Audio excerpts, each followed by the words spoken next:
하나님 말씀을 같이 보시겠습니다. 구약성경 사무엘상 17장 1절에서 11절 말씀이 되겠습니다. 사무엘상 17장 1절에서 11절 말씀 제가 읽어드리겠습니다. 블레셋 사람들이 그들의 군대를 모으고 싸우고자 하여 유다에 속한 소고에 모여 소고와 아세가 사이에 에베스 담림의 짐침에 사울과 이스라엘 사람들이 모여서 엘라 골짜기에 진치고 블레셋 사람들을 대하여 전열을 벌였으니 블레셋 사람들은 이쪽 산에 섰고 이스라엘은 저쪽 산에 섰고 그 사이에는 골짜기가 있었더라. 블레셋 사람들의 진영에서 싸움을 도두는 자가 왔는데 그의 이름은 골리앗이요 가드 사람이라. 그의 키는 6규빗 한 뼘이요 머리에는 노투구를 썼고 몸에는 비늘 갑옷을 입었으니 그 갑옷의 무게가 놋 5천 세겔이며 그의 다리에는 놋 각반을 쳤고 어깨 사이에는 놋 단창을 메었으니 그 창 자루는 배틀재 같고 창날은 철 600세겔이며 방패 든 자가 앞서 행하더라. 그가 서서 이스라엘 군대를 향하여 외쳐 이르되 너희가 어찌하여 나와서 전열을 벌였느냐. 나는 블레셋 사람이 아니며 너희는 사울의 신복이 아니냐. 너희는 한 사람을 택하여 내게로 내려보내라. 그가 나와 싸워서 나를 죽이면 우리가 너희의 종이 되겠고 만일 내가 이겨 그를 죽이면 너희가 우리의 종이 되어 우리를 섬길 것이니라. 그 블레셋 사람이 또 이르되 내가 오늘 이스라엘의 군대를 모욕하였으니 사람을 보내어 나와 더불어 싸우게 하라 한지라. 사울과 온 이스라엘이 블레셋 사람의 이 말을 듣고 놀라 크게 두려워하니라. 아멘. 상담 전문가들이 상담 주제를 분류한 결과표를 보면은 두려움과 공포에 관한 것이 가장 많다고 합니다.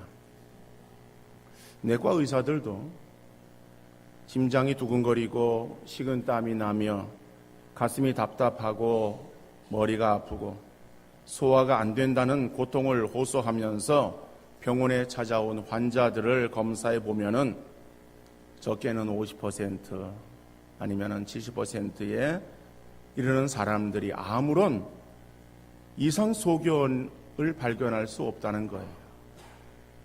지나친 두려움이 여러 가지의 복합적인 상황을 초래하고 있는 현실을 보게 되어집니다.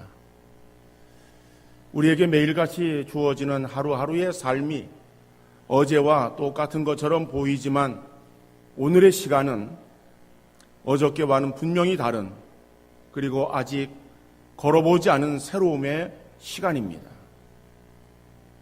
그러므로 앞에 있는 일들을 생각하면 두려움과 염려, 걱정에 빠질 때가 많이 있어요. 특히 한 번도 가보지 않은 길을 가야 하고 새로운 선택의 기로에 서 있는 사람들을 보게 되면은 그 가운데에 까닭 없는 두려움에 사로잡혀 있는 그러한 경우들을 많이 보게 되어집니다. 그래서 중국 명나라 말기 홍자성의 어록으로 처세술을 가르친 이 경구풍의 단문으로 되어진 책은담이라고 하는 책이 있어요. 그 안에 보면은 쉬운 일도 신중하게 하고 곤란한 일도 겁내지 말고 해보아야 한다. 첫 고비를 두려워하기 때문에 능히 할 만한 일을 어렵다고 해서 하지 않는다라고 하는 말이 있습니다. 바로 이것은 용기를 내어서 첫 발을 내디디면은 그 다음은 아무것도 아니라고 하는 의미의 그러한 말로 이해할 수가 있습니다. 우리가 생각하는 것은 두려움이지만 막상 그것을 시행해 보면은 우리가 그렇게 두려워했던 그러한 일들이 일어나지 않는 것을 우리가 너무 많이 볼 수 있어요. 그래서 이러한 자신감을 가지고 우리가 하루하루의 삶을, 매일의 삶을 살아가기보다는 우리 믿음의 성도들에게는 이보다 더 중요한 두려워 말라 내가 너와 함께 함이니라 라고 하시는 하나님의 분명한 약속의 말씀이 있어요. 우리 그 약속의 말씀을 붙잡고 들려오는 여러 소식들이 우리를 두렵게 하고 불안하게 한다 해도 하나님의 백성들은 그러한 상황 속에서 앞으로 전진하는 그러한 믿음의 삶을 살아갈 수 있기를 간절히 소원합니다. 오늘 본문에서도 보면은 이스라엘에 감당할 수 없는 큰 위기가 닥쳐왔어요. 그로 인해서 크게 두려워하고 있는 이스라엘 백성들을 보게 되어집니다. 그래서 오늘 본문의 말씀을 보면은 이 싸움을 걸어오는 블레셋의 군대를 보게 되어집니다. 오늘 본문 1절 말씀에 블레셋 사람들이 그들의 군대를 모으고 싸우고자 하여 유다에 속한 소고에 모여 소고와 아세가 사이의 에베스담림에 진침해라고 말씀하고 있습니다. 누누이 말씀드립니다마는 블레셋은 이스라엘의 그 아래쪽에 위치해 있었고 그러므로 인접해 있는 나라이기에 이스라엘에 자주 전쟁을 걸어왔던 거예요. 그래서 이러한 그 전쟁을 걸어오니까는 다가오는 그러한 적군을 맞이하기 위해서 사울도 병사들을 소집해가지고 그들을 지금 싸우기 위해서 대치해 있습니다.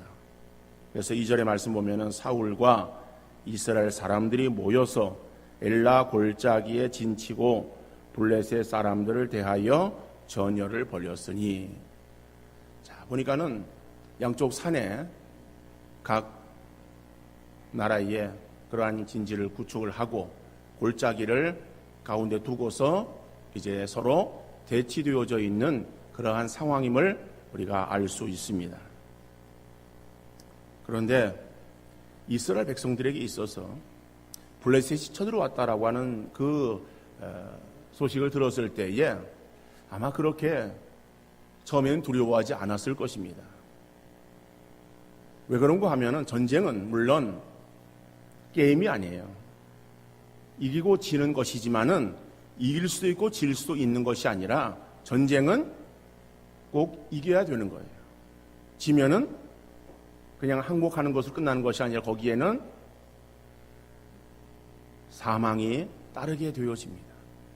얼마의 사람이 죽던 사람이 죽어가는 거예요. 그렇기 때문에 전쟁은 물론 승리를 한다고 해서도 뭐 사망이 없는 것은 아닙니다만은 그런 어떤 순간에 전쟁은 이겨야 되는 거죠. 근데 이스라엘 백성들에게 있어서 블레셋과의 전쟁을 이제는 크게 두려워하지 않는 상황이었어요. 근데 처음서부터 그런 블레셋과의 전쟁을 이스라엘 백성들이 쉽게 여겼는가 하면 그것은 아니었습니다. 우리가 구약의 역사를 보면은 블레셋이 계속해서 이 이스라엘을 공격해 왔었고 그 전쟁에 있어서 이길 때도 있고 질 때도 있고 그랬어요. 그런데 우리가 이 블레셋과의 전쟁에서 이스라엘이 큰 참배를 했던 그러한 그 경험, 이것을 우리가 이미 사무엘상 우리가 그 앞에서 보았습니다. 다시 말하면은 엘리 제사장의 아들들이 제사장이었을 때, 그때에 블레셋이 전쟁을 걸어왔습니다. 그럴 때 이스라엘이 나가서 싸웠지만은 이스라엘이 블레셋을 감당하지 못하고 이스라엘의 수천의 사람들이 죽어갔습니다.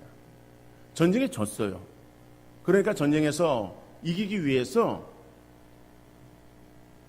이스라엘의 장로들이 가서 하나님의 법궤를 가져오라고 그렇게 요구를 하고, 그래서 제사장들도 그 전쟁터에 함께 나왔습니다. 하나님의 법궤가 전쟁터에 들어오니까는 이스라엘 백성들은 환호합니다. 이제는 우리가 이겼다 라고 하는 그러한 생각 속에서 사기가 올랐어요. 근데 적군은 오히려 사기가 저하되었습니다. 그러면은 이스라엘이 이기게 되는데 막상 그리고 전쟁이 다시 일어났는데 오히려 이스라엘에 더 큰 그러한 패배가 주어졌어요. 그리고 하나님의 법궤도 빼앗겼어요. 제사장들도 그 전장터에서 죽었어요. 자, 그러고 나니까는 이 이스라엘 백성들에게 있어서 블레셋 그러면은 굉장히 큰 그러한 어떠한 혐오의 대상이었고 그 다음에 두려움의 대상이었을 거예요. 그런데 그런 시간들이 계속 되어진 것은 아닙니다. 이스라엘에 사울이 왕이 되지 않습니까? 왕이 되고 나서는 어떤 일이 일어났는가 하면은 사울이 이끄는 군대가 나가서 전쟁을 치를 때마다 이번에는 다 승리하는 거예요.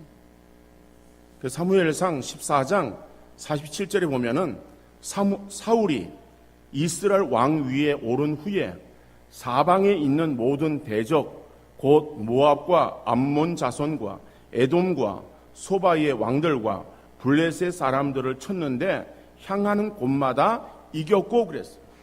그러니까 사울이 이끄는 군대 나가서 전쟁을 치르니까 전쟁을 치를 때마다 승리했습니다.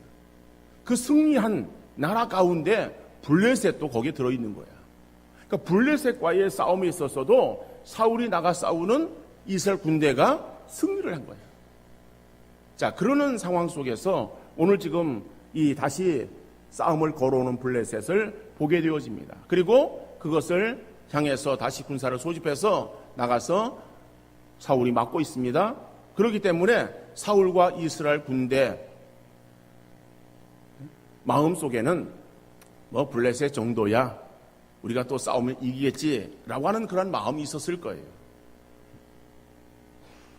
자, 그런데 이번 전쟁은 상황이 좀 달랐어요. 왜 그런가 하면은 그 적진을 이 블레셋을 이끄는 그러한 그 장수가 보통 사람이 아니었던 것입니다. 적진의 장수에 대한 설명이 4절로 본문 4절에서 7절까지 넉 절에 이르는 그러한 긴 설명을 하고 있어요. 우리가 다 그것을 일일이 살펴보기보다는 그 성경에 나와 있는 골리앗의 키가 얼마나 되는가라고 하는 것만 우리가 한번 생각해 보기를 원합니다. 골리앗의 키가 얼마나 되었는가 하면은 신장이 6규빗 그리고 한 뼘이라고 말하고 있습니다. 그러면은 한 규빗은 얼마나 되어지는가? 한 규빗 그러면은 지금처럼 센티메타, 메타 이런 자가 없었던 그러한 시대이기 때문에 그때에는 어떠한 사람의 이 몸을 가지고 길이를 쟀어요. 그래서 한 뼘, 사람의 뼘 있지 않습니까? 그러면 규빗이라고 하는 것은 무엇이냐라고 하면은 규빗은 이 사람의 이 손끝에서 그 다음에 이 팔꿈치까지의 이 길이가 한 규빗이에요. 그래서 이 한 규빗이 얼마나 되어지는가? 이거 사람마다 다 틀리잖아요. 그렇죠? 키가 적은 사람이 있고 키 큰 사람이 있고 손이 좀 짧은 사람이 있고 긴 사람이 있고 다 틀릴 수 있어요. 그래서 한 규빗 그러면은 그냥 우리가 어떻게 계산을 하는가 하면은 45cm에서 50cm 이렇게 계산을 합니다. 근데 저도 한번 재보니까는요, 제 손은 45도 안 돼요. 43밖에 안 돼요. 43. 여러분 한번 집에 돌아가셔가지고 한번 재보세요. 얼마나 나올래나. 자, 얼마나 나오는 게 중요한 게 아니에요. 45가 나오던 43이 나오던 50이 나오던 중요한 것은 아니고, 근데 그래서 우리가 대충 계산할 때에 45에서 50이다 이렇게 한다면은요, 그냥 45로 계산을 하면은 45 곱하기 6 하면 얼마나 나오겠어요? 오늘 지나기 때문에 제가 말씀을 드립니다. 270이 나와요. 2m 70이야. 근데 2m 70에 그 다음에 한 뼘이 있어요. 그 한 뼘인데 이 뼘도 다 틀려요. 그죠? 그래서 그냥 쉽게 한 20cm 이렇게 잡으면은 그러면 얼마예요? 290이 되는 거예요. 2m 90.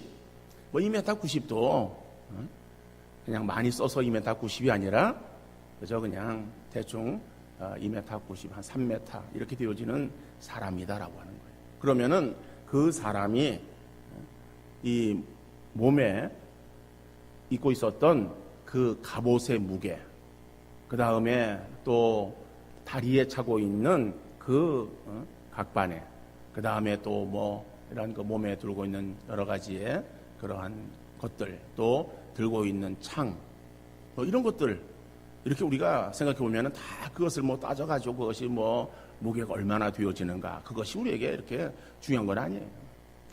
단지 우리가 보면은 외형적으로 그저 한 3m 남짓한 그러한 사람이다. 그러면은 이게 뭐 엄청 크잖아요. 그죠? 2m만 되더라도 지금 굉장히 크다 이렇게 생각을 하는데 그보다 1m가 더 큰 한 3m 정도 되는 사람이 안 되면 이거는 뭐 거인이잖아요. 근데 거인인데 그 사람이 삐썩 말랐겠어요? 덩치도 있었을 거 아니에요. 그러니까 덩치도 있고 뭐 키도 그러니까는 아주 위풍당당한 거 아니겠어요? 근데 여러분 요즘의 전쟁은 그렇게 사람이 크면은 오히려 손해일 수 있어요. 왜?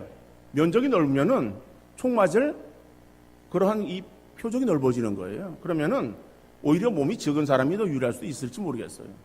근데 전쟁은 현대 전쟁이 아니라 과거 전쟁이에요. 과거에는 힘으로 싸우는 거예요.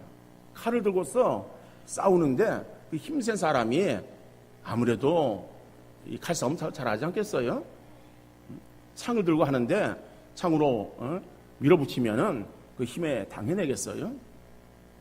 그러니까는 그렇게 아주 그냥 정말 위풍당당한 그런 사람이 딱 버티고 서 있는데 거기에 기가 질릴 수밖에 없을 거예요.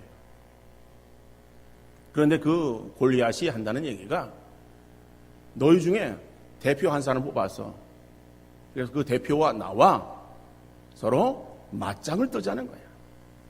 맞짱을 떠서 그래서 우리가 지면은 우리가 너에게 항복을 하고 너희의 대표가 내게 지면은 너희가 우리에게 항복을 하고 그러니까 너희 대표를 한번 뽑아내라 라고 그렇게 큰 소리를 치는 거예요.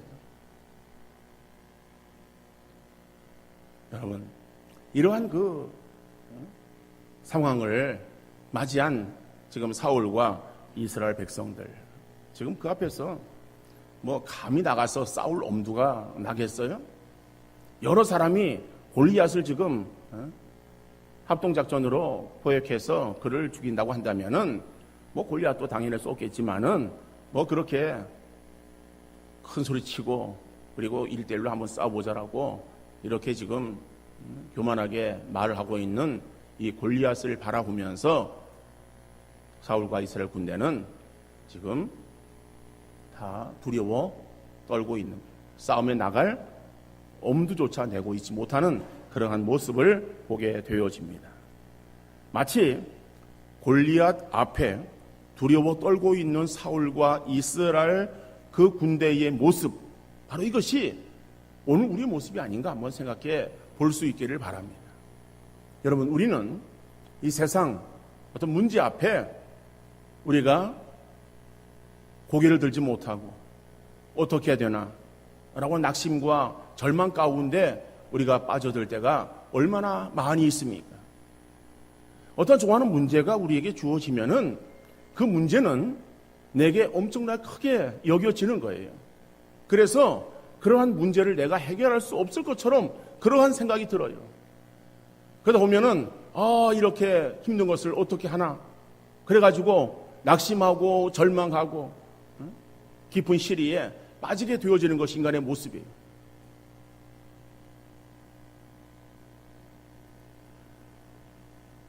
여러분, 우리가 어떠한 문제를 만날 때에 하나님, 오늘 하루도 우리가 어떠한 문제를 만나지 않게 해 주시고 또 문제를 만날 때에 피할 길을 허락해 주옵소서 라고 우리가 그렇게 기도만 하고 있어야 되겠는가라고 하는 거예요. 물론 그러한 기도도 필요해요. 우리가 매일의 삶을 살아갈 때 하나님께서 내 오늘의 삶을 주관하시고 인도해 주시기를 바라는 그러한 그 믿음의 기도가 우리에게 있어야 되겠죠. 자, 그러나 중요한 것은 우리가 그러한 어떠한 문제를 만날 때에 내가 정말 감당할 수 있는 믿음을 주옵소서라고 기도하는 것도 우리에게 필요합니다. 그러나 단지 우리가 하나님 앞에 기도하는 것이 하나님 내게 이러한 문제를 만나지 않게 해주세요라고 하는 그런 어떤 그 방어적인 그러한 그 기도만 우리가 해서 되겠는가라고 하는 거예요. 이러한 어려운 그러한 문제를 만날 때에 과연 우리는 어떻게 해야 되겠는가라고 하는 거예요. 다시 말하면 우리가 세상을 살아갈 때에 세상의 어떤 문제 앞에 우리가 직면하게 되어지면은 그 직면한 그런 그 문제를 가지고 우리가 어떠한 자세를 가져야 될 것인가라고 하는 거예요. 바로 그것은 하나님을 바라보시기를 바랍니다. 하나님만을 바라보는 믿음의 성도 되어질 수 있기를 간절히 바랍니다. 지금 두려워 떨고 있는 이스라엘과 사울의 그러한 그 이 모습, 그들이 무엇 때문에 무서워 두려워 떨고 있는가라고 하는 거예요. 그것은 11절의 말씀입니다. 사울과 온 이스라엘이 블레셋 사람의 이 말을 듣고 놀라 크게 두려워하니라 그랬어요. 여러분, 지금 사울과 이스라엘 군대가 놀라서 크게 두려워하고 있는 것이 무엇인가 하면은 그 블레셋 사람의 말을 듣고예요. 블레셋 사람의 골리앗의 그 말하는 소리, 그 소리에 주눅이 들었고, 그러다 보니까는 이제는 사울과 이스라엘 백성들이 다 놀라서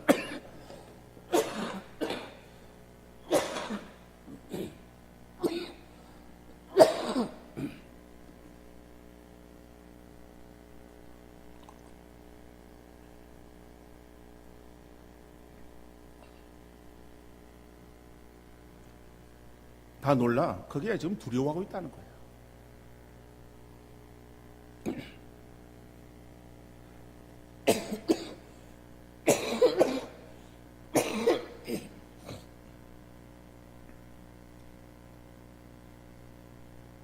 여러분, 이 사울이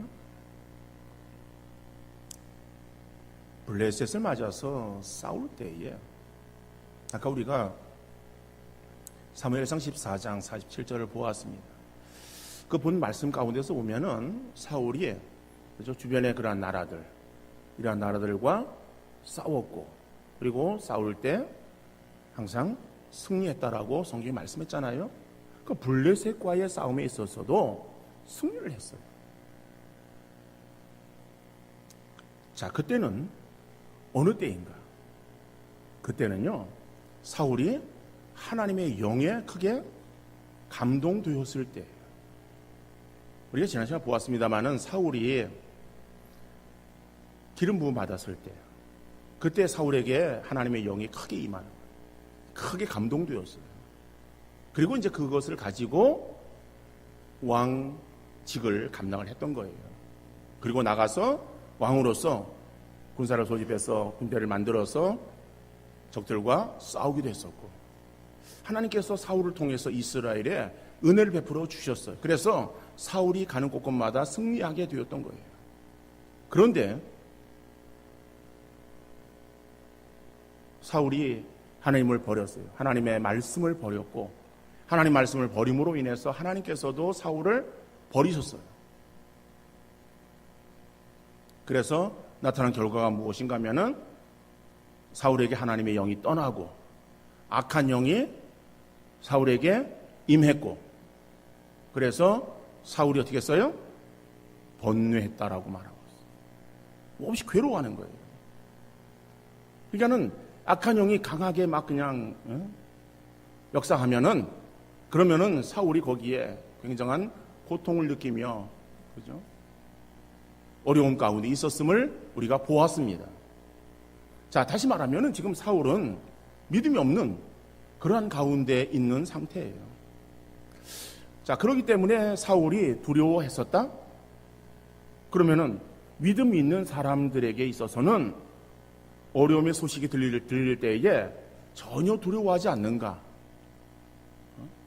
우리가 어떤 세상에 살아가면서 세상의 문제들을 만날 때에 두려워하는 것은 내가 믿음이 없기 때문에 두려워하는 것이고, 내가 믿음이 있으면은 두려워하지 않을 수 있는가? 라고 하는 의문을 우리가 제기할 수 있을 거예요. 여러분, 사람은 믿음이 있거나 믿음이 없거나 별 차이가 없는 것 같아요. 무슨 얘기인가 하면은 엘리야는 믿음의 사람이에요. 믿음의 사람이지만은 그가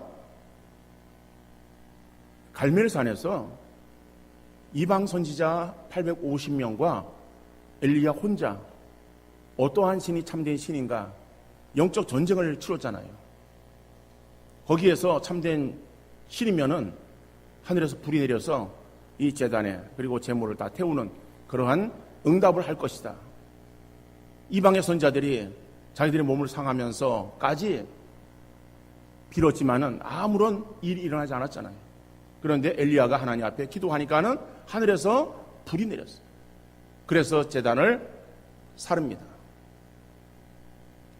하나님이 살아계신 하나님이라고 하는 것을 드러내 보였어요.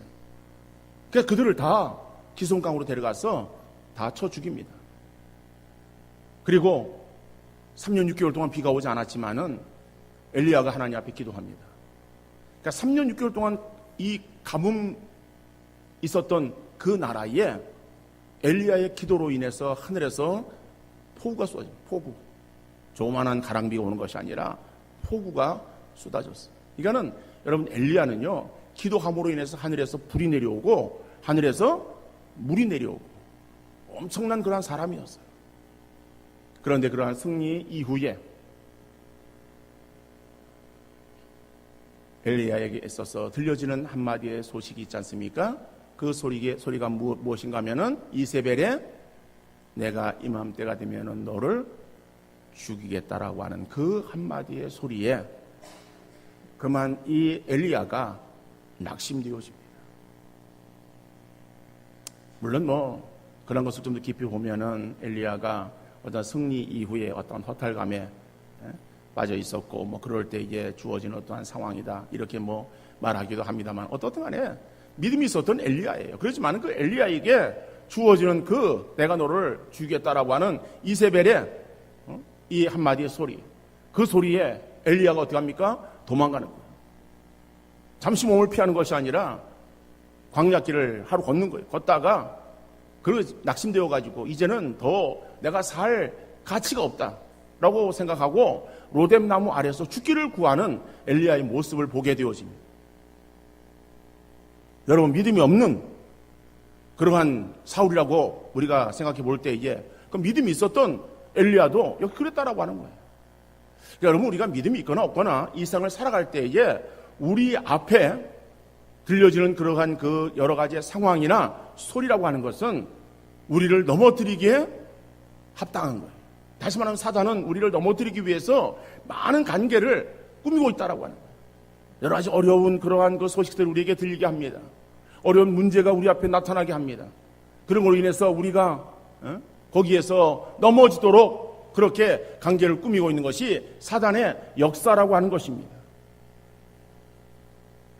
여러분, 매일의 삶을 살아갈 때에 여러분, 우리에게 평안한 때가 있습니까?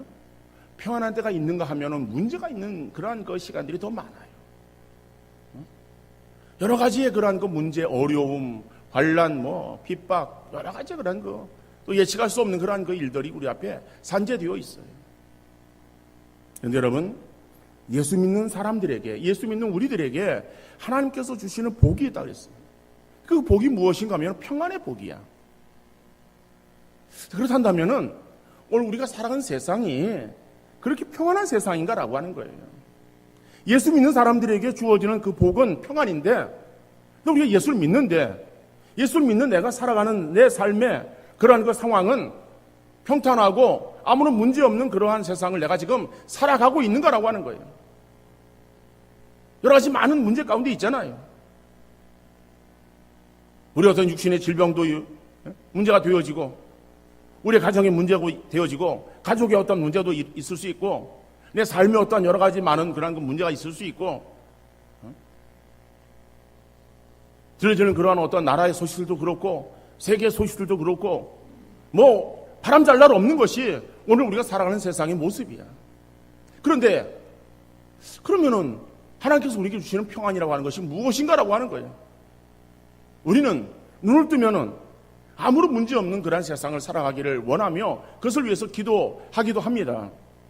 근데 그러면은 정작 우리가 살아가는 세상 아무런 문제 없는가? 여러분, 이 땅에 살아가면서 아무런 문제 없는 그러한 이 삶, 이 존재하는 세상은요, 어느 곳에나 존재하지 않습니다. 그럼 어디에 존재하는가 하면은 우리가 이 땅을 떠나서 천국에 가면은 그 천국은 아무런 문제 없는 곳이에요.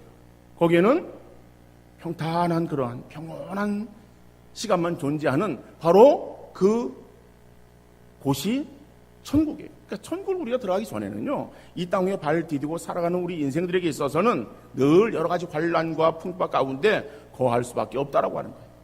자, 그러면은 이 땅 위에서 평안이라고 하는 거, 자, 이것은 우리의 삶에 문제가 전혀 없는 것이 아니라 문제가 있는 세상이지만은 내가 하나님 안에 거하고 하나님의 보호하심이 나에게 풍성하게 임하면은 바로 그때에 우리에게 평안함이 임하는 줄 믿습니다.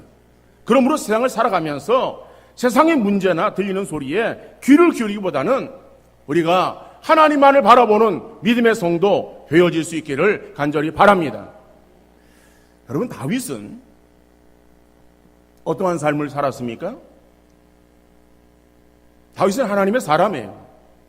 우리가 이제 다윗을 계속해서 이제 보겠지만은 사울의 뒤를 이어서 두 번째 왕으로 기름 부음을 받은 그러한 사람 아닙니까? 믿음이 있어서 하나님 보시기에 합당한 사람이라고 하는 칭찬이 다윗에게 주어지고 있는 거예요. 그런데 그러한 다윗의 삶이 평탄한 삶을 살았습니까? 아무런 문제 없는 삶을 살았습니까? 그의 삶은 너무 힘들고 어려운 그러한 삶이에요. 도망자의 그러한 그 삶을 살아간다라고 하는 것이 얼마나 고통이겠습니까? 얼마나 괴로움이겠습니까? 하루하루의 삶을 살아가는 것이 얼마나 힘들고 어렵겠습니까? 그런데 다윗은 뭐라고 고백합니까? 여호와는 나의 목자시니 내게 부족함이 없으리로다. 그가 나를 푸른 초장에 누이시며 쉴만한 물가로 나를 인도하시는. 4절에서는 뭐라고 말합니까? 내가 사망의 음침한 골짜기로 다닐지라도 해를 두려워하지 않을 것은 주께서 나와 함께 하심이라. 주의 지팡이와 막대기가 나를 안위하시나이다. 여러분, 이 4절의 말씀을 표준 세번역 성경으로 보니까는요, 내가 비록 죽음의 그늘 골짜기로 다닐지라도 주님께서 나와 함께 계시고 주님의 막대기와 지팡이로 나를 보살펴 주시니 내게는 두려움이 없습니다 라고 하는 거예요. 여러분, 지금 다윗은 어떠한 상황에 처해 있어요? 죽음의 그늘 골짜기야. 그 죽음의 그늘 골짜기, 그것이 무엇인가? 여러분, 우리가 뭐 그 상황이 어떤 때에 그러한 이 말씀인가 이것을 따지기보다도 다윗의 삶의 자체가 그러한 삶이었어요. 뭐 그의 삶 전체가 힘들고 어려웠어요. 수많은 어려움이 아니라 여러분, 그 사울 왕이에요. 그 왕이 자기를 죽이려고 하는 거예요. 그 죽이려고 하는 그러한 그 죽음의 그러한 그 그늘에서 그가 피해서 도망가는 거예요.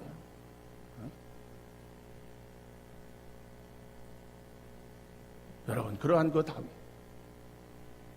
얼마나 삶이 힘들고 어려웠겠어요.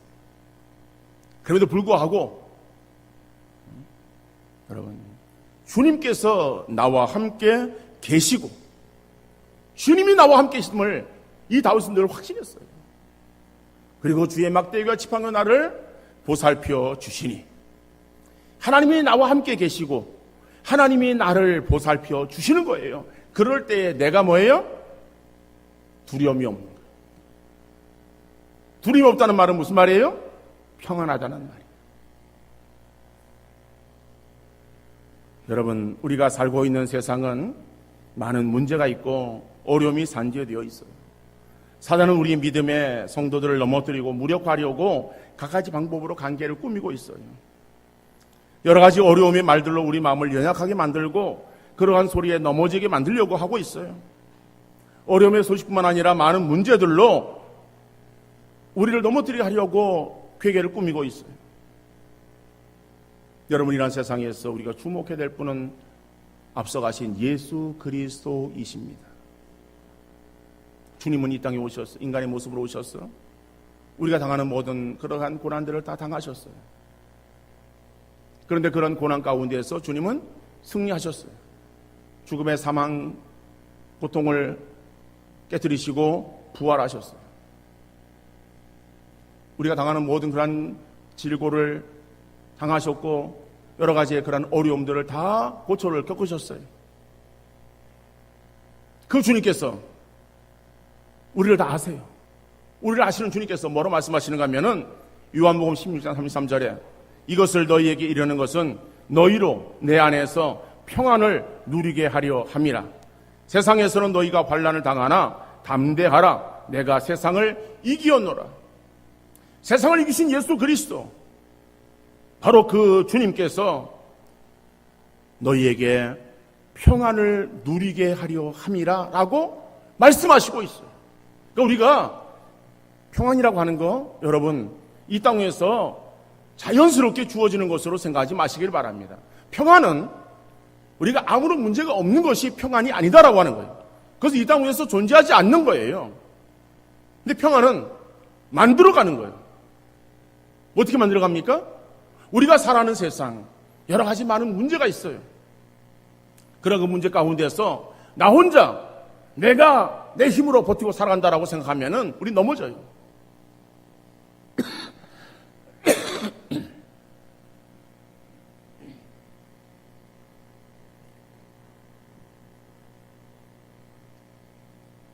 그렇지만은 나와 함께 하시는 주님, 나를 지키시고 나를 보호하시는 그 하나님의 손길이 나와 함께 하실 때에 우리는 그 하나님의 은혜 안에서 승리의 삶을 살아갈 수 있고 하나님이 주시는 평안함을 누리며 살아가게 되어질 줄로 믿습니다.